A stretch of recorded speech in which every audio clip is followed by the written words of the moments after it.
Good day, kids! We are now on our week 2 of our geometry topic, and for this week, we are going to have the lesson about supplementary and complementary angles, adjacent and linear pair, congruent and vertical angles, and lastly, parallel and perpendicular lines. I am hoping that you will listen carefully and pay attention to our lesson. Please prepare your pen and paper for you to write important details of our lesson. But before we proceed to our lesson, let's analyze this first. The family Castro will eat pizza for their merienda. John and Jessie, the youngest twin, love pizza so much so the family let them eat half of the pizza. Jenny and Josh, the eldest twin, eat equal parts of the quarter of the pizza, and their dad and mom eat the other quarter. Ito ang parte ni John and Jessie. Sila ang pares na kumain ng kalahati ng pizza. Ito naman ang parte nila Josh at Jenny. At ito ang parte ng mommy at daddy nila. Sila naman ang mga pares na kumain ng tig 1/4 na parte ng pizza. As a review, what are the different angles formed in the pizza of the Castro family? Tignan maigi ang pizza. Ano-ano ang mga angles na makikita natin?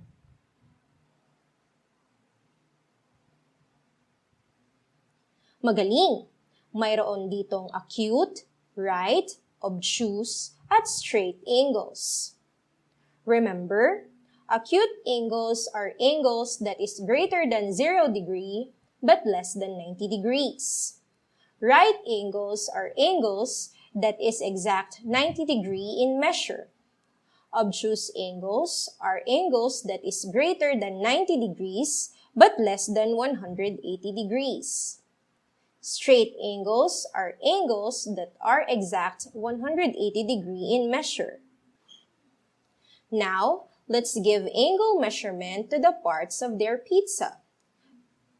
Kindly look at the measurement, kids. What have you noticed on the pizza slices measurement of John and Jessie? Ano ang napansin niyo sa mga sukat nito? Great job! The total of its measurement is 180 degrees. 120 degrees plus 60 degrees is equal to 180 degrees. What have you noticed on the pizza slices measurement of Jenny and Josh? On their dad and moms. Ano naman ang napansin ninyo sa sukat ng parte nila Jenny and Josh? Mahusay! Ito naman, kapag pinagsama, ay magkakaroon ng sagot na 90 degrees. 45 degrees plus 45 degrees is equal to 90 degrees.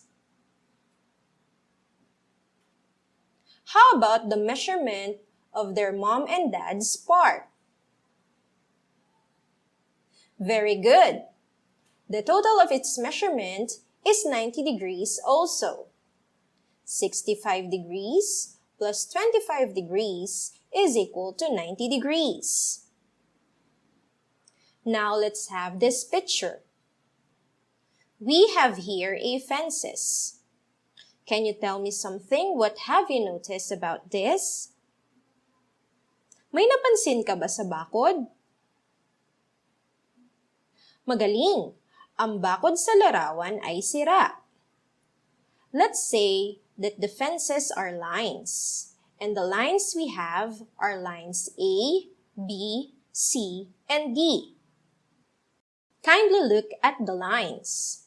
What can you say about line A and line B? Very good. These lines do not touch or do not intersect at each other. Sa madaling sabi, hindi nila tinamaan ang isa't isa. Again, kindly look at the lines we have. What can you say about line A and line C? Good job! The lines touch or intersect each other, unlike lines A and B. Ang mga ito ay nagtagpo o tumama sa isa't isa. Now, let us analyze the angles we have in the fences. What can you notice about the angles formed in perpendicular lines A and C? Anong uri kaya ng angles ang nabuo sa pagtatama ng lines A at C? Tama! Ang mga linyang ito ay nakabuo ng right angles o mga angles na may sukat na 90 degrees. Examine again the fences and take a look at the angles 1 and 2. What can you say about these angles? How about their measurements? Tignang maigi ang angles 1 at 2. Sa anong posisyon kaya ito nakalagay at anong sukat mayroon ng mga ito? Magaling! Ang mga ito ay nakapahalang o pa-vertical sa isa't isa at pantay ang mga sukat ng mga angles nito. Lastly, let's check angles 3 and 4. What can you say about these angles? How about their measurement? Tignang maigi ang angles 3 at 4. Sa anong posisyon ba ito nakalagay at ano ang masasabi ninyo sa sukat na mayroon ng mga ito? Tama! Ito ay nakapahalang o pa-vertical din sa isa't isa at pantay rin ang sukat ng mga angles nito. Thank you for your answers and your cooperation, kids! Mahuhusay kayong lahat! Ang mga pictures na inaral natin ay may koneksyon sa ating pag-aaralan ngayong week. And now, let's have the goals of our lesson. 1. Derives relationships of geometric figures using measurements and by inductive reasoning. 2. Illustrates, identifies, and defines pair of angles. 3.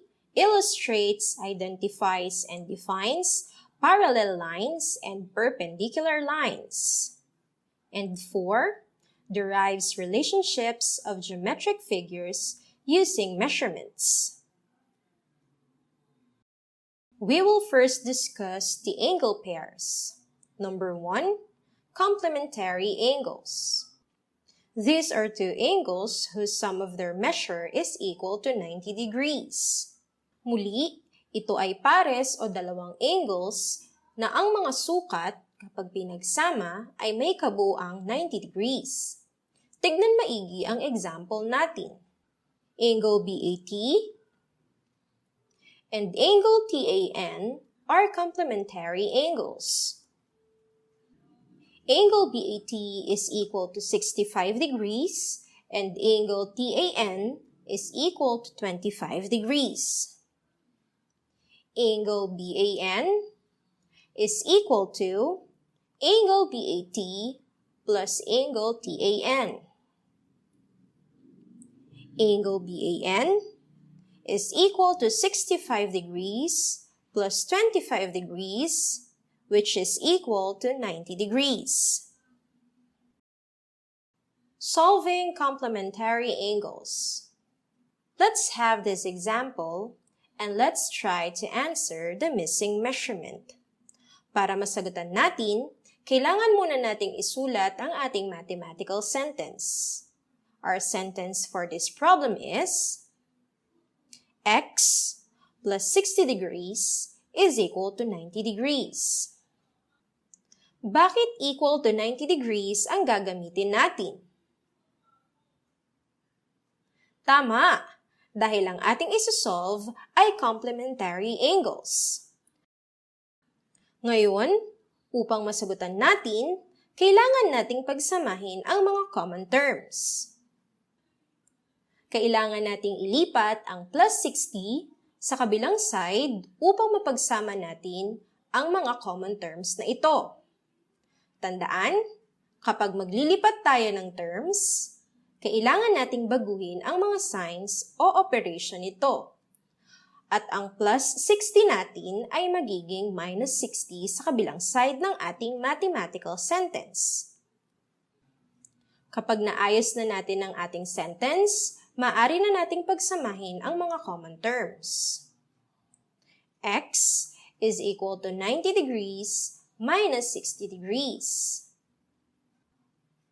I-simplify na natin ang ating common terms sa pamamagitan sa pagsunod sa subtraction of integers.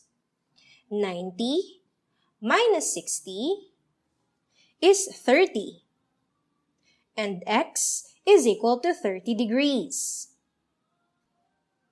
Ngayon, nakuha na natin ang value ng ating variable x. Hindi pa tayo tapos, kids, ha? Let's substitute the value of x equals 30 degrees to check if our answer is correct. X plus 60 degrees is equal to 90 degrees. 30 degrees plus 60 degrees is equal to 90 degrees.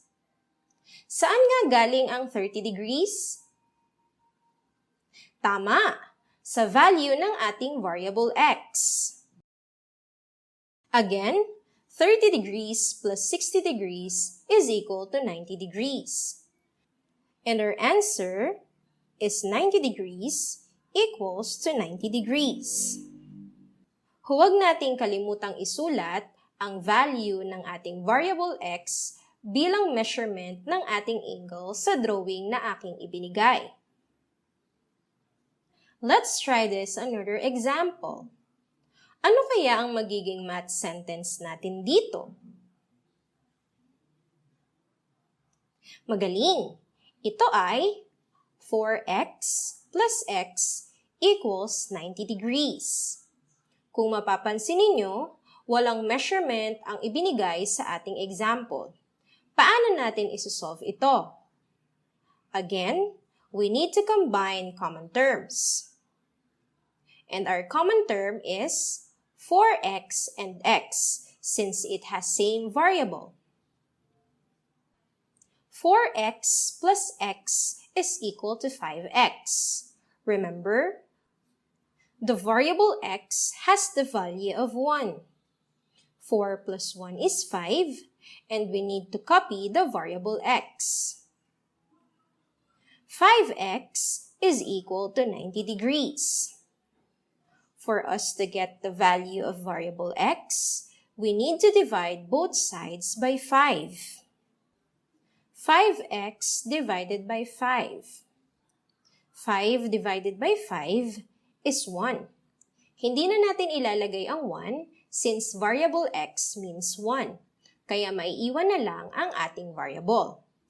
90 degrees divided by 5 is equal to 18. And x is equal to 18 degrees. Since we have now the value of our variable x, let's get the measurements of our angles. Let's substitute the value of x equals 18 degrees to check if our answer is correct. 4x plus x equals 90 degrees. Again, substitute the value of x, which is 18. 4 times 18 degrees plus 18 degrees is equal to 90 degrees. 4 times 18 is equal to 72 plus 18 is equal to 90 degrees. And 90 degrees is equal to 90 degrees. Do not forget to write the value of 4x, which is 72 degrees, and x, which is 18 degrees, to our figure. Let's have the final example for solving complementary angles. What do you think will be our math sentence here? Great! Our sentence is x plus x minus 10 is equal to 90 degrees. Again, we need to combine the like terms and transfer the constant to the other side and change its sign or operation. And our sentence will be 2x is equal to 90 degrees plus 10 degrees. We have 2x because we combined the variable x and x. That's why it became 2x. And we transfer minus 10 to the other side, making it plus 10. Now let's simplify and divide both sides by 2 to get the value of variable x. Let's cancel 2 and leave the variable x and divide 100 by 2. And the value of our variable x is 50 degrees. Ngayon, isubstitute natin ang value ng ating variable sa ating sentence na x plus x minus 10 is equal to 90 degrees. At ito ay magiging 50 degrees plus 50 degrees minus 10 degrees is equal to 90 degrees. X minus 10 will be 40 degrees. And 50 degrees plus 40 degrees is equal to 90 degrees. 90 degrees is equal to 90 degrees. Do not forget to write the measurements in the drawing. Our next angle pair is supplementary angle. Supplementary angles. These are two angles whose sum of their measure is equal to 180 degrees. Muli, ito ay pares o dalawang angles na ang mga sukat kapag pinagsama ay may kabuuang 180 degrees. Tignan maigi ang example natin. Angle TOS and angle SON are supplementary angles. Angle TOS is equal to 55 degrees and angle SON is equal to 125 degrees. Angle TON is equal to angle TOS plus angle SON. Angle TON is equal to 55 degrees plus 125 degrees is equal to 180 degrees. Solving supplementary angles. Let's analyze the example and form our math sentence. Our math sentence here is x plus 70 degrees is equal to 180 degrees. Bakit equal to 180 degrees ang gagamitin natin? Mahusay!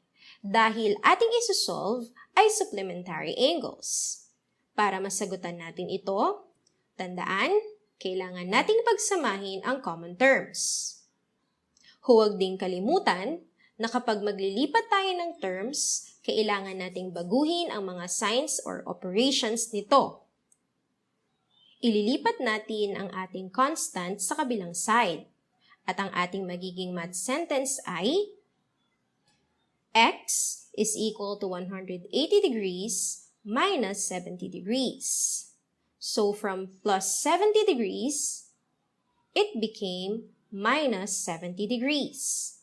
Now let's simplify. 180 degrees minus 70 degrees is equal to 110 degrees. And variable x value is 110 degrees. Now let's substitute the value of x equals 110 degrees to check if our answer is correct. X plus 70 degrees is equal to 180 degrees. 110 degrees plus 70 degrees is equal to 180 degrees. Saan nga ulit galing ang 110 degrees? Magaling! Ito ay nakuha natin sa value ng ating variable x.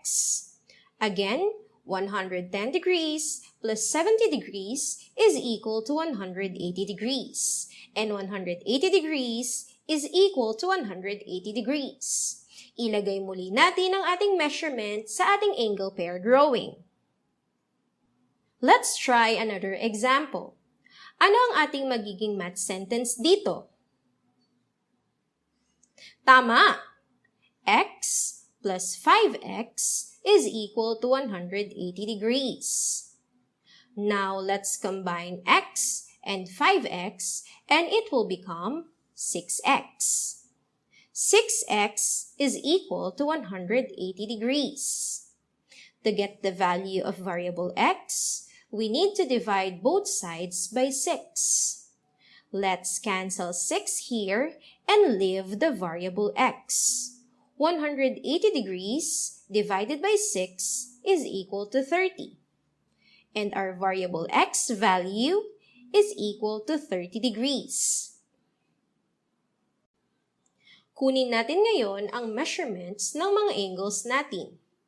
Let's substitute the value of x equals 30 to check if our answer is correct. 5x plus x is equal to 180 degrees. Palitan natin ng 30 degrees ang ating variable x. 5 times 30 degrees plus 30 degrees is equal to 180 degrees. 5 times 30 is 150. So 150 degrees plus 30 degrees is equal to 180 degrees. And 180 degrees is equal to 180 degrees. Isulat natin ang measurement ni 5x, which is 150 degrees, at ni variable x, which is 30 degrees, sa ating drawing. And for our last example for supplementary angles, let's have this. What will be our math sentence here? Very good. Our sentence is 2x plus x plus 30 degrees is equal to 180 degrees. Let's combine like terms 2x and variable x to make it 3x and transfer plus 30 on the right side and it will become minus 30 degrees. And this will be the equation now. 3x is equal to 180 degrees minus 30 degrees. Simplify by subtracting 30 from 180. Do not forget to follow the rule of subtraction of integers. At ito ay magiging 3x is equal to 150 degrees. We need to divide both sides by 3 to get the value of variable x. Let's cancel 3 and leave the variable x. 150 degrees divided by 3 is equal to 50. And x is equal to 50 degrees. To get the value of the angle measurement, let's substitute the value of x, which is 50, to check if our answer is correct. 2x plus x plus 30 is equal to 180 degrees. Let's use 50 degrees to represent the variable x. 2 times 50 plus 50 plus 30 is equal to 180 degrees. 2x is equal to 100 degrees. And x plus 30 is equal to 80 degrees. 100 degrees plus 80 degrees is equal to 180 degrees. And 180 degrees is equal to 180 degrees. Write your angle measurement in the drawing. Ngayon naman, pag-usapan natin ang ikatlong angle pair. Number 3, adjacent angles. These are two angles that have a common vertex and a common side but do not overlap. Ito ay pares o dalawang angles na may iisang vertex at iisang parehas na ray na hindi magkapatong. Tignan maigi ang ating example. Angle MAT and angle TAB are adjacent angles. And ray AT is their common side or common ray, and point A is their common vertex. Our fourth angle pair is linear pair. These are two angles that are adjacent and supplementary. Ito naman ay pares o dalawang angles na adjacent at supplementary. Ano nga ulit ang adjacent angles? Mahusay! Ito ay pares o dalawang angles na may iisang vertex at iisang parehas na ray na hindi magkapatong. Ano naman ulit ang supplementary angles? Tama! Ito ay pares o dalawang angles na ang sukat kapag pinagsama ay may kabuuang 180 degrees. Tandaan, ang linear pair ay laging adjacent at supplementary sa isa't isa. Tignan maigi ang ating halimbawa. Angle SIT and angle TIN are adjacent and linear pair. Ray IT is their common side or their common ray, and point I is their common vertex. Number 5 is congruent angles. These are angles that have exactly the same measurement. Ito naman ay pares o dalawang angles na may iisang sukat. Tignan ang example. Angle 1 and angle 2 are congruent angles. Again, congruent means it has exact same measurement. Angle 1 and angle 2 has same 50-degree measure, and these angles are congruent. This is how we write symbol for congruency. Ito ay equal sign na parang may waves sa ibabaw. Our sixth and final angle pair for today is vertical angles. These are angles that formed when two straight lines intersect each other. These angles are also congruent. Ito naman ang pares o dalawang angle na nabubuo kapag nagtagpo ang dalawang linya. Tandaan, ang vertical angle ay laging parehas ng sukat. Tignan maigi ang halimbawa ng vertical angle. Angle 2 and angle 3 are vertical and congruent angles. Ang angle 2 at 3 ay vertical sa isa't isa. Kung mapapansin ninyo, sila ay magkatapatan sa ating drawing. Angle 2 and angle 3 have 140-degree measurement, and these two angles are congruent. This will be the math sentence for angle 2 and angle 3 congruency. Now let's have an example on how to solve vertical angles. Examine our example. Paano natin to isosolve? Tandaan, ang vertical angle ay equal sa isa't isa. Kaya isusulat natin ang math sentence ng ganito. 5x is equal to 3x plus 30. Again, we need to combine like terms and simplify. Ililipat natin si 3x sa kaliwang side. From positive 3x, ito ay magiging negative 3x at may iwan sa kabilang side si 30. At ito ay magiging 5x minus 3x is equal to 30. Again, follow the subtraction of integer rule. And this is simplified as 2x is equal to 30. Simplify this again by dividing both sides to 2. Cancel 2 and leave the variable x. 30 divided by 2 is 15. And x is equal to 15 degrees. Dahil may value na ang ating variable x, maaari na nating kunin ang measurement ng mga angles. Malalaman na natin kung talagang ang vertical angle natin sa example ay congruent angle din. Let's substitute the value of x equals 15 degrees to check if our answer is correct. 5x is equal to 3x plus 30. Now let's substitute the value. 5 times 15 degrees is equal to 3 times 15 degrees plus 30. 5 times 15 is 75. And 3 times 15 is 45. And this will be 75 degrees is equal to 45 degrees plus 30 degrees. And 75 degrees is equal to 75 degrees.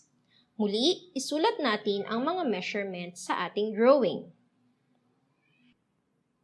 Tignan maigi ang figure. Bukod sa vertical angle, may iba pa bang angle pair kayong nakikita? Great! We also have supplementary or linear pair in our example. Ngayon naman, ano kaya ang magiging measurement ng katabi ni 5x kung ito ay kanyang kasupplement? Paano natin isusolve ito? Tandaan na ang supplementary angles ay may total na 180 degrees. Dahil alam na natin ang measurement ng ating vertical angles na 5x at 3x plus 30 ay 75 degrees, gagamitin natin ito upang makuha ang value ng kanilang kasupplement at ganito ang ating gagawin. 180 degrees minus 75 degrees. At ang ating sagot ay 105 degrees. Ano naman ang measurement ng ka-vertical ni 105 degrees? Very good. Its measurement is also 105 degrees. Now let's discuss parallel lines. These are two lines that do not meet or intersect. O sa madaling sabi, ito ay dalawang linya na hindi nagtatagpo o hindi nagtatama. Check our example here. We have line AB and line CD. Line AB and line CD are examples of parallel lines. Hindi ito nagtama o nagtagpo, kaya ito ay halimbawa ng parallel lines. Next is perpendicular lines. These are two lines that meet or intersect each other at right angle. Ito naman ay dalawang linya na nagtagpo o nagtama sa isa't isa at nakabuo ng right angle o 90 degree na angle. Tignan ang example. We have line MN and line OP. Line MN and line OP are example of perpendicular lines. Ang mga ito ay nagtama at nagtagpo at nakabuo ng right angle, kaya ito ay halimbawa ng perpendicular lines. And these are our lessons for this week. Are we clear with the lesson? Very good, kids. Do we have any questions? Great! It seems that you understand the lessons well. At dahil wala kayong tanong, si Ma'am LA ang magtatanong sa inyo. Let's review. What are the angle pairs that we have discussed today? Ano-ano nga ang mga angle pairs natin, kids? Mahusay!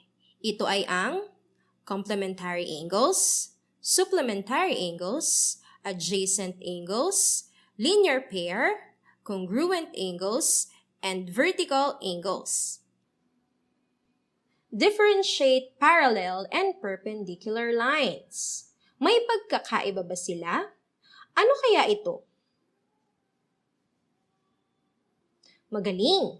Ang parallel lines ay dalawang linya na hindi nagtatama at ang perpendicular lines naman ay dalawang linya na nagtama sa isa't isa at nakabuo ito ng right angle. Ngayon naman, sagutan natin ang inyong practice exercises. Kumuha na ng inyong papel at ballpen upang kayo'y makapagsagot. Makinig maigi! Practice exercise 1. Write whether the statement is always true, AT, sometimes true, ST, or never true, NT. Isulat lamang ang AT, ST, at NT bilang inyong sagot. Sagutan at basahing maigi ang statement, kids!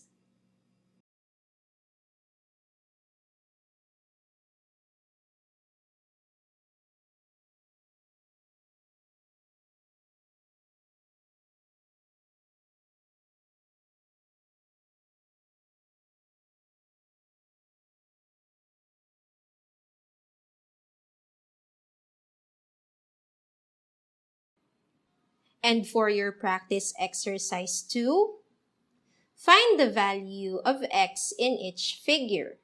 Show your solution. Kindly copy the drawing and answer it with complete solution on your notebooks. Make sure to finish your exercises because we are going to check that next meeting. And do not forget, in the comments section, please comment down what have you learned and realized in our lesson. This will be a great help to other learners out there. Isang linggong lesson na naman ang ating natapos. Ang huhusay niyong lahat. Lagi kayong mag-practice mag-solve ng math problems, ha? And do not forget, the only way to learn mathematics is do the mathematics. Thank you and see you on the next week's video.